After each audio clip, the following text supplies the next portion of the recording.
हम्म तो last class में हम लोगों ने सीरियलिटी थोड़ा देखा था, उसमें हमने कॉन्फ्लिक्ट सीरियलिटी देखा था। ठीक है, समझ में आया था सबको?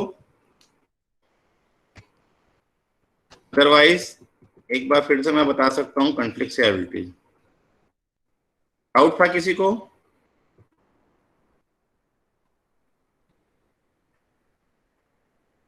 चलिए आगे बढ़ते हैं। आज हम देखते हैं सेकेंड टाइप ऑफ सीरियलिटी, वो है हमारा व्यू सीरियलिटी। ठीक है, पहला जो कॉन्फ्लिक्ट सीरियलिटी जो था हमारा, उसमें हम लोग कॉन्फ्लिक्ट ऑपरेशन के बेसिस पे हम क्या कर रहे थे, स्वैप कर रहे थे। ठीक है, मतलब तीन टाइप के कॉन्फ्लिक्ट ऑपरेशन थे मेरे पास। एक था मेरे पास रीड राइट, एक था मेरे पास राइट रीड, और एक था मेरे पास राइट राइट। ठीक है, ये तीन मेरे कॉन्फ्लिक्ट ऑपरेशंस थे। इन तीन कॉन्फ्लिक्ट ऑपरेशन को छोड़ के बाकी जो कॉन्फ्लिक्ट था, जो नॉन कॉन्फ्लिक्ट था, वो था मेरा रीड राइट। ठीक है, और सॉरी रीड रीड और read write, right read, right right on the basis of different data item. ठीक है, वो मेरे नॉन कॉन्फ्लिक्ट थे। नॉन कॉन्फ्लिक्ट को मैं स्वैप करके क्या कर रहा था, एक शेड्यूल को दूसरे शेड्यूल में कन्वर्ट कर रहा था। ठीक है, तो ये दोनों शेड्यूल मेरे कॉन्फ्लिक्ट इक्विवेलेंट शेड्यूल थे, और ये मेरा कॉन्फ्लिक्ट सीरियलाइजेबल शेड्यूल था, क्योंकि it is conflict equivalent to a serial schedule T1 followed by T2। ठीक है, अब आ जाते हैं व्यू सीरियलिटी। ठीक है, तो व्यू सीरियलिटी में देखते हैं कि consider two schedules S1 and S2 where the same set of transactions participates in both the schedules। मतलब इसमें भी T1 T2 है तो इसमें भी T1 T2 ही होना चाहिए, इसमें अगर T1 T2 T3 है तो इसमें भी T1 T2 T3 होना चाहिए। Then the schedules S1 and S2 are said to be view equivalent schedules if three conditions are met। ठीक है, तीन कंडीशन क्या क्या है? First condition, for each data item Q, if transaction Ti reads the initial value of Q in schedule S1, then the transaction Ti must in schedule S2 also read the initial value of Q। ठीक है, that means अगर मेरे पास दो schedule है, एक दिया है S1, एक दिया है मेरे पास S2, दोनों में अगर सपोज करते हैं दो पर्टिकुलर ट्रांजेक्शन्स हैं T1 T2 T1 T2। ठीक है, तो यहां पर क्या है कि अगर ये पर्टिकुलर पहला जो कंडीशन बोल रहा है कि for each data item Q if Ti reads the initial value of Q, मतलब ये रीड कर रहा है इनिशियल वैल्यू। ठीक है, तो यहां पर भी ये रीड ऑफ Q T1 में ही रहेगा, T2 में नहीं रहेगा। ठीक है, मतलब इनिशियल वैल्यू अगर यहाँ पर T1 कर रहा है तो यहाँ पे भी T1 ही करेगा, T2 नहीं कर सकता। ठीक है, सेकंड देखते हैं कि for each data item Q if transaction Ti executes read of Q in schedule S1 and if that value was produced by a write of Q operation executed by some other transaction Tj। ठीक है, मतलब कुछ इस तरह का scenario बन रहा है अब। ठीक है, अब मैं इसको हटा देता हूं यहाँ पे रीड रीड वाले को। अब यहाँ पे जो सिनेरियो बन रहा है वो क्या बन रहा है कि यहाँ पे जो ये पर्टिकुलर वैल्यू रीड कर रहा है, T2 अगर रीड कर रहा है तो उसको कोई राइट करके दे रहा है।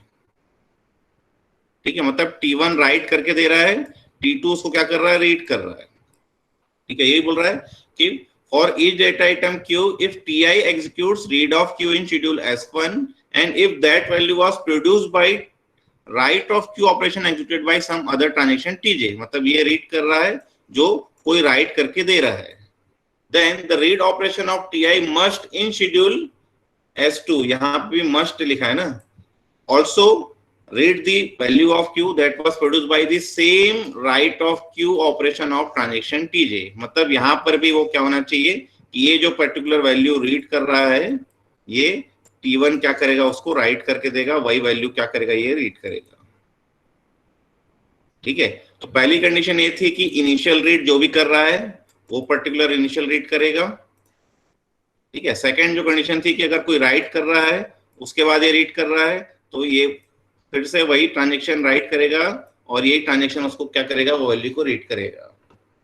एंड लास्ट कंडीशन ये है कि for each data item Q the transaction, if any, that perform the final write of Q operation in schedule S1 must perform the final write operation in schedule S2। ठीक है, that means again अगर मैं यहां से इसको मिटाऊं तो third condition ये बोल रहा है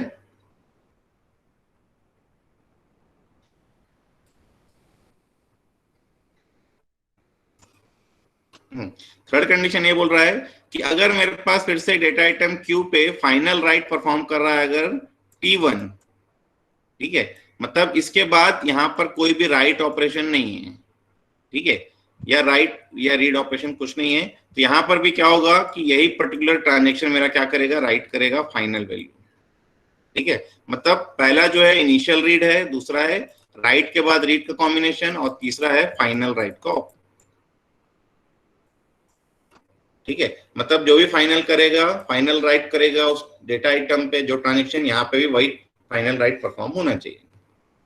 तो एग्जांपल देखते हैं।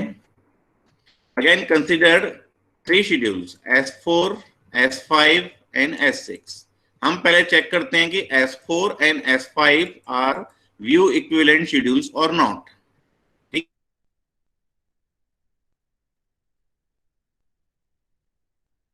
दो डेटा आइटम है मेरे पास, एक तो डेटा आइटम ए है, एक डेटा आइटम मेरे पास बी है, ठीक है। तो इनिशियल रीड इस S4 में इनिशियल रीड ए में कौन कर रहा है, तो ए में इनिशियल रीड कौन कर रहा है, T1 कर रहा है, तो यहाँ पे आएगा ए में इनिशियल रीड T1, ठीक है। बी में इनिशियल रीड कौन कर रहा है, वो भी कौन कर रहा है, T1 कर रहा है, तो यहाँ पर भी आएगा T1। क्लियर है। फिर हम देख रहे हैं कि अगर कोई राइट कर रहा है उसके बाद कोई रीड कर रहा है, ठीक है, तो ऐसा कुछ कॉम्बिनेशन है क्या, तो हम यहाँ देखें राइट ऑफ ए है, उसके बाद ये रीड कर रहा है, मतलब T1 राइट कर रहा है, उसके बाद T2 क्या कर रहा है, उसको रीड कर रहा है, जो वैल्यू T1 राइट कर रहा है उसको T2 क्या कर रहा है, रीड कर रहा है, ठीक है। बी में भी देखें तो ये देखिए राइट कर रहा है कौन, T1, T2 क्या कर रहा है, उसको रीड कर रहा है, ठीक है। तो अगेन यहाँ पर बी में भी क्या है, T1 राइट कर रहा है, उसके बाद T2 उसको क्या कर रहा है, रीड कर रहा है, ठीक है। अब थर्ड कंडीशन देखते हैं कि ए में फाइनल राइट कौन कर रहा है, तो ए में फाइनल राइट T2 कर रहा है, तो यहाँ पे आ जाते हैं अगेन फाइनल राइट ए में कौन कर रहा है, T2 कर रहा है, बी में भी कौन कर रहा है, T2 कर रहा है, ठीक है। अब आ जाते हैं शेड्यूल S5 में, तो S5 में अगेन आ जाते हैं हमारे पास इनिशियल रीड ए बी, ठीक है। तो इनिशियल रीड कौन कर रहा है, यहाँ पर देखें तो अगेन ए में इनिशियल रीड T1 कर रहा है, तो यहाँ पे इनिशियल रीड में अगेन T1 आएगा, ठीक है। बी में भी इनिशियल रीड कौन कर रहा है, T1 कर रहा है, ठीक है। मतलब बी में वैल्यू जो है वो T1 ही पहले रीड कर रहा है, T2 पहले रीड नहीं कर रहा है, ठीक है। तो पहली कंडीशन देखिए, यहाँ पे भी T1 T2 थी, यहाँ पे भी T1 T1 थी, यहाँ पे भी ए और बी में T1 एंड T1 है।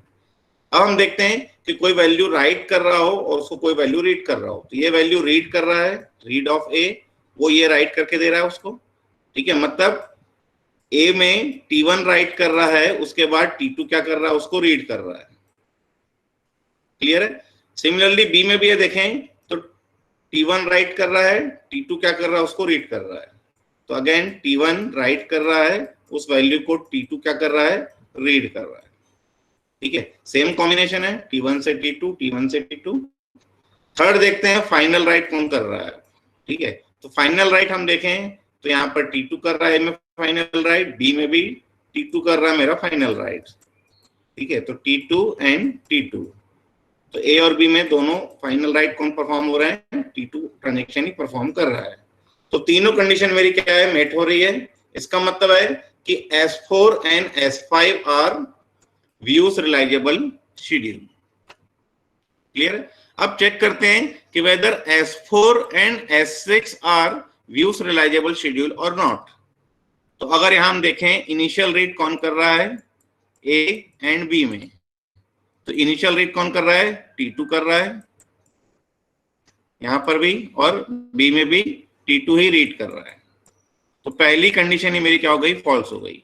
मतलब S4 and S6 are not views serializable schedule, clear है। तो यहाँ पे वही लिखा हुआ है कि schedule S1 and S2 are views reliable schedule. अच्छा, यहाँ पर ये S1 S2 इसको ले रहा है, ठीक है। ये S1 और S2 इन्हीं को मैंने कॉपी किया यहाँ पर, यहाँ मुझे चेंज करना चाहिए था, यहाँ पर मुझे, अगर मैं S1 S2 लिख रहा हूँ तो भी ये क्वेरी सही है ना, ये जो स्टेटमेंट है वो सही है कि S1 and S2 are view stable schedules. ठीक है, ये दोनों क्या है, व्यू स्टेबल शेड्यूल है, इन्हीं को मैंने यहाँ पे रीनेम किया है यहाँ पर S4 S5 में। आप चाहें तो यहाँ पर वर्डिंग में S4 एंड S5 कर सकते हैं। ठीक, अब हम पढ़ रहे हैं कि वी से अ schedule S is view serializable schedule if it is view equivalent to a serial schedule। जैसे conflict serializable schedule पढ़ा था हमने कि a schedule S is conflict serializable schedule if it is conflict equivalent to a serial schedule। Similarly view serializable की भी definition same है कि a schedule S is view serializable schedule if it is view equivalent to a serial schedule। So S4 is an view reliable schedule because it is view equivalent to a serial schedule T1 followed by T2। ठीक है, ये जो S5 S4 है ये view equivalent है S5 के, और S5 एक सीरियल शेड्यूल है जिसमें T1 है उसके बाद T2 है, सो T1 followed by T2 ये आपका बन रहा है। तो ये वही आपको बता रहा है कि S4 is view serializable schedule because it is view equivalent to a serial schedule T1 followed by T2। Clear है? आ जाते हैं relation between conflict serializable schedule and view serializable schedule. ठीक है, सो रिलेशन क्या है कि every conflict serializable schedule is also view serializable schedule. तो हम देखें कि ये जो S1 था, ये S1 मेरा कॉन्फ्लिक्ट serializable शेड्यूल था क्योंकि ये कॉन्फ्लिक्ट इक्विवेलेंट था इस S2 के। ठीक है, S1 is conflict equivalent to a serial schedule T1 followed by T2।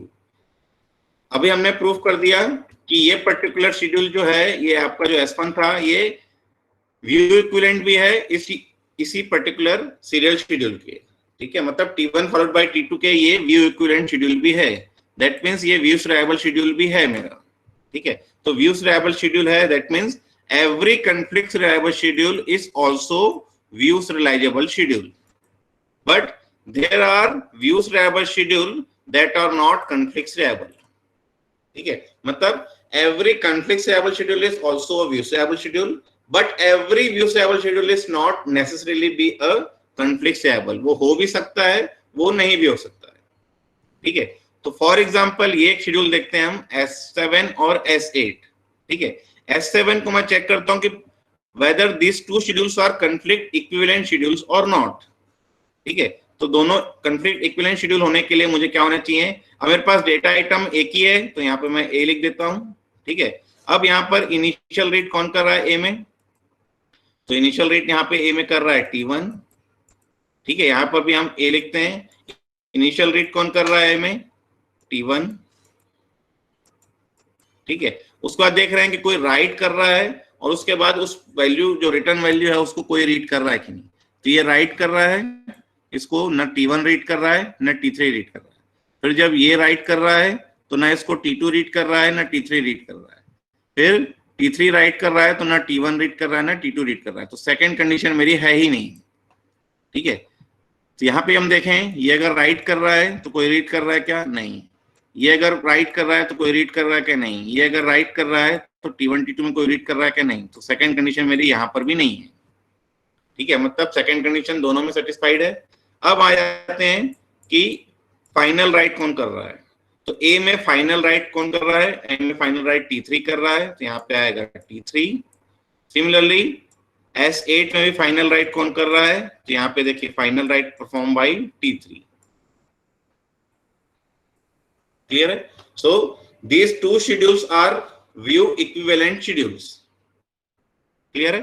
So S7 is called a view serializable schedule because it is a view equivalent to a serial schedule T1 followed by T2 followed by T3।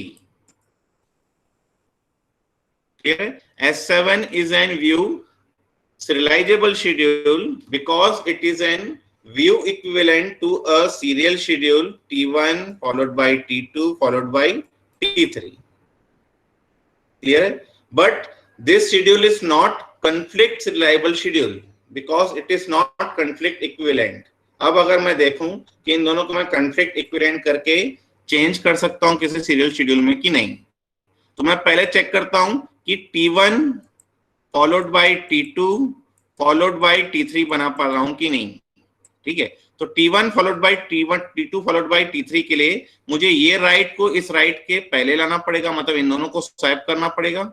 मैं इन दोनों को swap नहीं कर सकता क्योंकि दोनों conflict operation है, मतलब T1 को T2 के पहले मैं एग्जीक्यूट नहीं करा सकता। Now check whether T1 T3 T2 is the serializability order और नॉट। तो मैं देख रहा हूं कि ये पर्टिकुलर T1 के बाद फिर T3 एग्जीक्यूट हो, उसके बाद T2 एग्जीक्यूट हो, तो ये T2 को इस राइट को इस T3 के राइट से बाद ले जाना पड़ेगा स्वैप करके।